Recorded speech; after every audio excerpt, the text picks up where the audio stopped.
Hey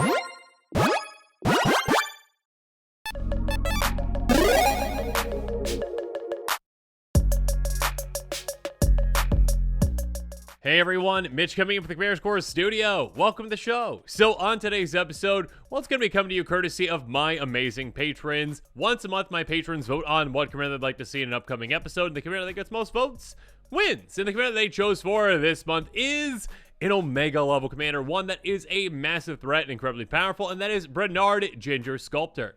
A 3/3 human artificer for 1 green, white, blue, so banned.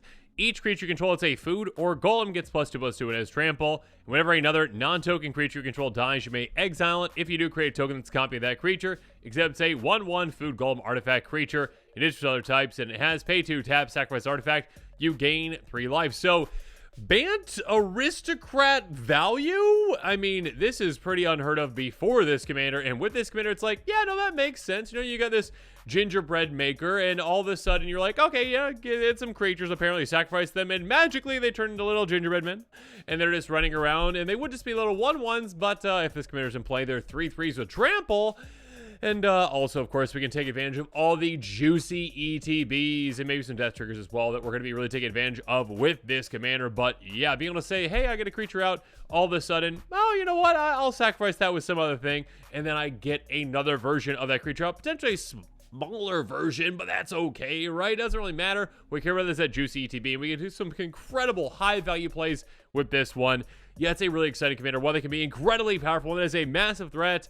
And one that, if you are interested in picking up, well, I've got a very budget-friendly deck for you. In the description below, there is going to be that deck list link. $17.53. Keep in mind that does include the cost of shipping or basic lands, but you already have those basic lands. Maybe you got some friends that can give them to you, or maybe your LGS has them for you as well, or just buy them in bulk. Regardless, yeah, $17.53 for the other cards in this deck, even though the commander itself is nearly $4. Every single other card in this deck is less than 50 cents. So yeah, a very, very, very budget-friendly deck. One that can pack quite the punch. Now, with all that said, let's jump into those tactics.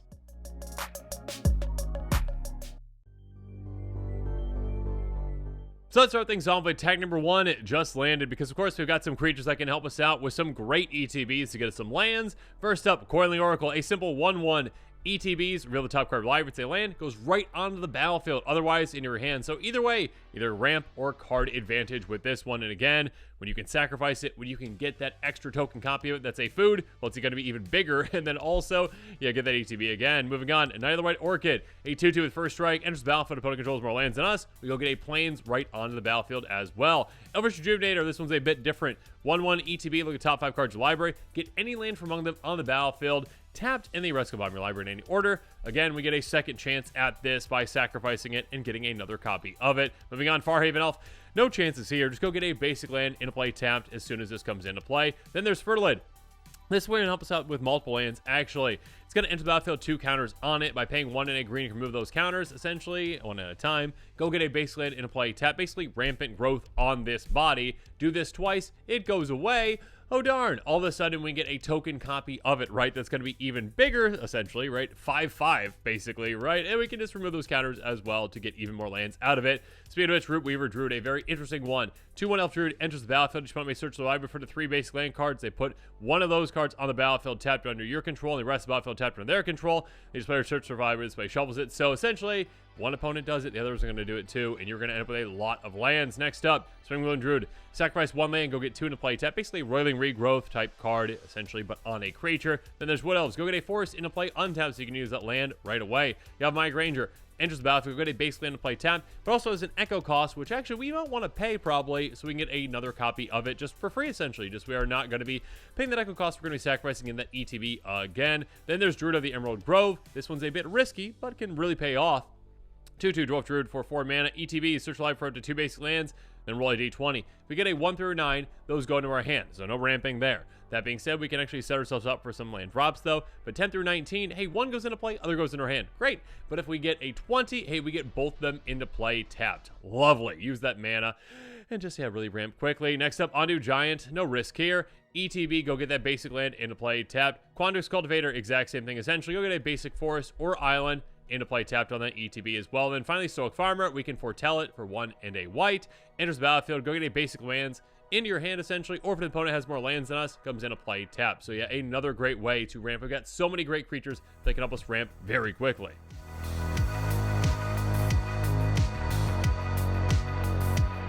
Next up, though, we've got some creatures that can help us with another part of our game plan. Some card advantage, some card selection for us as well. Fierce Empath, a great card for us. A 1/1 Elf ETB. Search your library for a creature card with converted mana value. Mana value 6 or greater. There we go. Reveal, open your hand, then shuffle again. Basically a double tutor for us, thanks to our commander. Again, though it's just a 1/1, when we get that token copy of it, it's going to be a 3/3 trample, so even bigger than what it is. Next up, Low Shield, Clockwork Scholar. This can help us with a lot of card advantage throughout the game. 2/4. First up, prevent all combinations to be dealt to attacking artifact creatures you control. So our little gingerbread men are protected. Yay! More importantly, though, whenever one of our artifact creatures in the battlefield under control draw a card, triggers only once each turn, but still, if we've got a sacrifice outlet in play and we can sacrifice, say, one creature per turn to make a food golem artifact token copy of it on each turn, hey, draw 4 cards with each trip around the table thanks to this. Next up, Rumor Gatherer. When another creature in his battlefield under control, scry 1, but the second time this ability resolves this turn, draw a card instead. We're going to be having a lot of creatures enter the battlefield, so a lot of scrying and also a lot of card drawing with this. Moving on, Voice of Many. EDBs draw a card for each creature, each opponent who controls fewer creatures than you. So yeah, that can basically be pretty easily 3. So draw 3 cards on this ETB, and again, sacrifice it, get a token copy of it, do it again. Next up, Cloud Blazer. Always going to be great. Gain 2 life, draw 2 cards. So yeah, very easily usable and abusable with something like this. Next up, Garrick's Pack Leader. This one's a great one. 4/4. Another creature power 3 or greater in his battlefield under control, draw a card.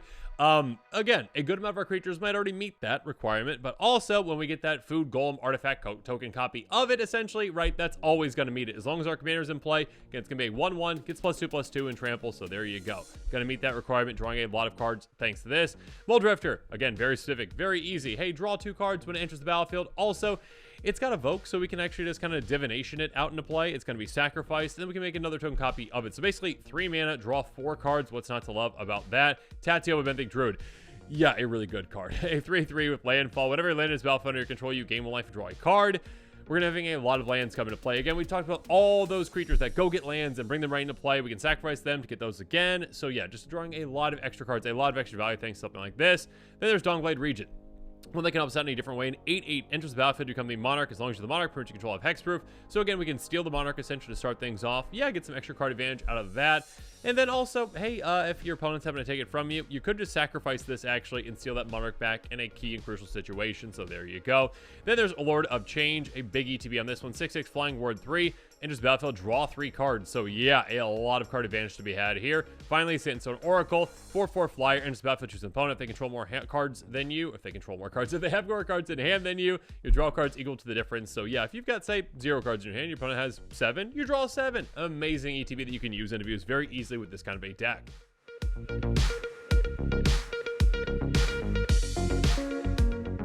But now let's move on to tactic number 3, Outlet Maul, because to abuse these ETBs, well, we need to be able to sacrifice those creatures when we want to. So yeah, Bubbling Cauldron's a great one. Pay 1, tap, sacrifice a creature, gain 4 life. Gaining 4 life is nice. More importantly, though, a great, cheap, and easy way for us to sacrifice one of our creatures to get, a token copy of them. Next up, Carnage Altar, a repeatable one for us. Pay 3, sacrifice a creature, draw a card, so some great card advantage there as well. And again, it is repeatable. Next up, Calling Dais, another way to sacrifice creatures for card advantage. Tap, sacrifice a creature, put a charge counter on it, so technically free, but we do have to tap it. By paying 1, we can sacrifice, draw a card, free charge counter on it, so it's a great way to build up those counters, then all of a sudden get a lot of value out of it. Speaking of value, Evolutionary Leap.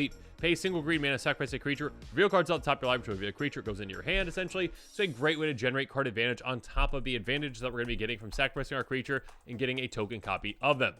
Next up, Ooze Garden. Let's make even more tokens. Pay 1 green, sacrifice a non-ooze. Yeah, basically all of our creatures are non-oozes.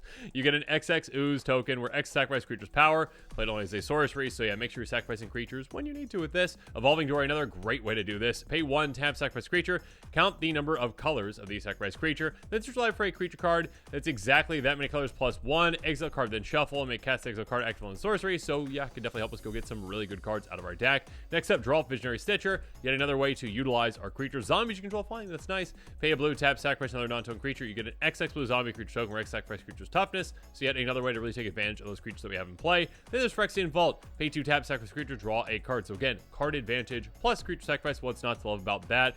What's really not to love about this one, Jalir Master Polymorphous? This is going to be a really fun one. Pay 2 and a blue, tap, sacrifice creature. Reveal cards to top your library to reveal a non-legendary creature card that goes right on the battlefield. So essentially, hey, sacrifice a creature, get a token copy of it, and get another awesome creature coming into play, probably with a great ETB that we can take advantage of. Next up, Magus of the Order, a great one as well. 3/3, pay green, tap, sacrifice it, another green creature. Search library for a green creature card, put on the battlefield, then shuffle your library. So basically, a sacrifice out that can sacrifice itself and something else, getting us another token copy of this, which is lovely, and that other thing. And then also go get the exact green creature that you need for the situation you're in right into play. So this can be absolutely huge play.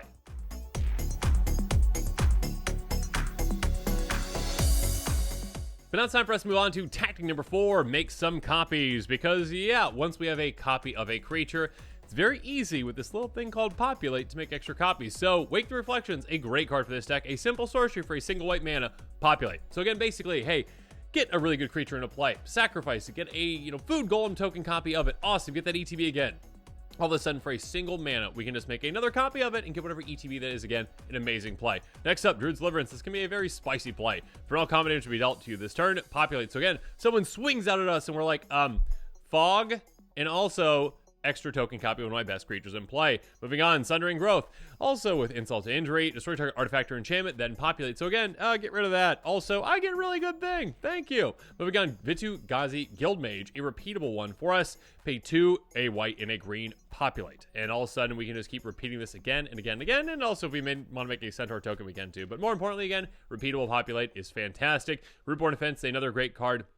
Populate creature control indestructible this turn. Basically a great way to save our entire team. And also, yeah, get another copy of a creature that we need. Wayfaring Temple. Power and does equal the number of creatures you control. So this can be a really heavy hitter for us for his 3 mana. On top of that, whenever this deals combination to a player, we populate. So if this gets through, we get an extra token copy, which makes this even bigger. Moving on, Eyes in the Skies. You get a 1/1 bird, then you populate as well. Growing Ranks, incredible, free repeatable effect. At the beginning of your upkeep, you populate. So yeah, just free extra value on every single one of our upkeeps. What's not to love about that? Sign of the Vitu-Ghazi. A 4/4 ETBs. If we cast from our hand, we get a 1/1 bird, and we also get a populate trigger as well. Tristani's Judgment, a great way to deal with something and also populate as well. Exile a creature, then populate. So yeah, a lot of great ways to get extra copies of some of our best creatures.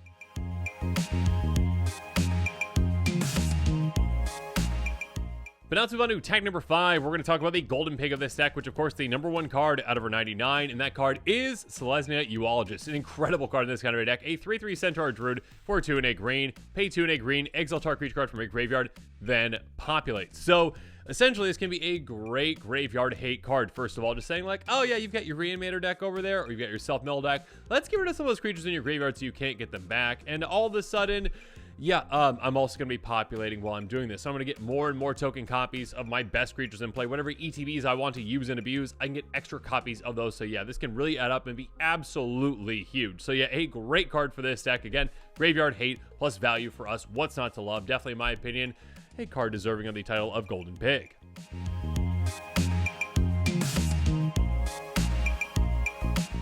But now let's move on to tactic number 6, break stuff, because yeah, we can break a lot of things with some great ETBs as well. First up, Rex Age. Yeah, it's going to wreck things. 2/1 ETB, destroy target artifact or enchantment. Then we've got Foundation Breaker. This can be even better. A 2/2 that has an evoke cost for just 1 and a green. So again, like Muldrifter, let's get into play with sacrificing an extra copy of it right away thanks to our commander. Destroy target artifact or enchantment when this enters the battlefield. Then there's the Acidic Slime, even more flexible. 2/2 Death Touch, enters the battlefield, destroy target artifact, enchantment, or land. So if you need to get rid of a pesky land like a Guy's Cradle, go for it. There's Illithid Harvester, a 4/4. When it ETBs, turn any of our target tapped non-token creatures face down. They're 2/2 horrors, so essentially get rid of their actual value to your opponents. They're just 2/2s now all of a sudden, and yeah, I'm sorry, they're not going to be all that effective. Also, we can actually use, let's say, sorcery, the adventure side, tap X card creatures. They don't tap their controller's next untap steps. Moving on, Duplicant. ETBs, exile target non-token creature. As long as the card is exiled, this becomes a basically a copy of it, power and toughness wise, essentially. Not the abilities, but still a great, again, way to permanently get rid of something, twice, essentially, thanks to our commander. Moving on, Angel of Serenity. A really big effect. 5/6 ETBs, exile 3 target creatures from battlefields and or graveyards, essentially. And then all of a sudden, yeah, if this is dealt with, then those come back. But also, yeah, we can just get rid of those things again, or other things, because again, we get a token copy of this. Moving on, Angel of the Runes, get rid of multiple things, ETBs, exile to target artifacts and or enchantments. Again, just getting a second copy of this is going to be absolutely fantastic. Speaking of which, Junk Winder, oh, this is gross with this kind of a deck. 5/6 affinity for tokens, so this is going to cost us basically blue most of the time. Whenever a token enters the battlefield under control, tap target non-land permanent opponent controls. It doesn't untap your control decks untap step. If you've never played against this card, it is so brutal, especially with a deck like this, where you're going to say, I'll make another token copy, and just tap down the most important things on the board and keep them tapped down. Then there's Meteor Golem, very simple, very effective. ETBs for target non-land permanent opponent controls. Terraston, not as simple, but still very good. 9/9, enters the battlefield to up to 3 target non-creature permanents. For each of those, they get a 3/3 elephant. Cool, you get your elephant. My little food tokens are just as big as your elephants that I'm getting you, but also I get rid of 3 of your best things on the board. Then there's Woodfall Primus, yet another great way to get rid of a lot of things. 6/6, trample, ETB, destroy target non-creature permanent. It also has persist, so keep in mind kind of with this, you're going to want to, make sure you're using that properly to take out the right things.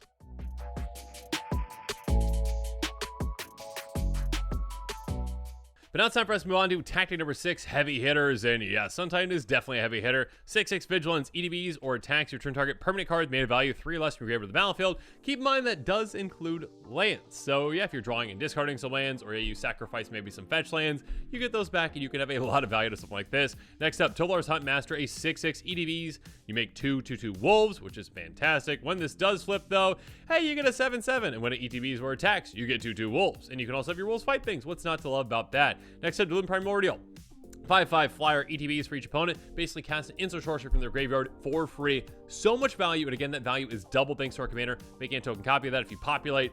Yeah, I mean, actually, if your opponents have things that can clone or populate and they're instant sorceries, they're going to be in big trouble because you just keep using those to just do some crazy plays. Next up, Hornet Queen, a 2/2 with Flying and Death Touch.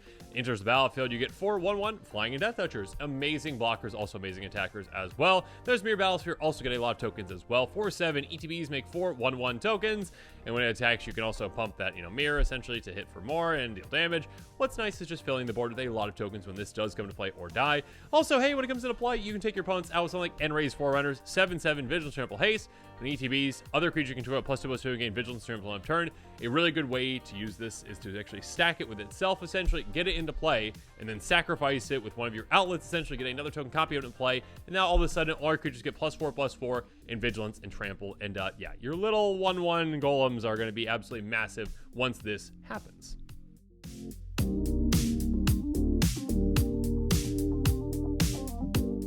But now that we've talked about every single non-lane card in this deck, let's talk about Lit Jara Mirror Lake. I was gonna say Mirror Lake. There we got it.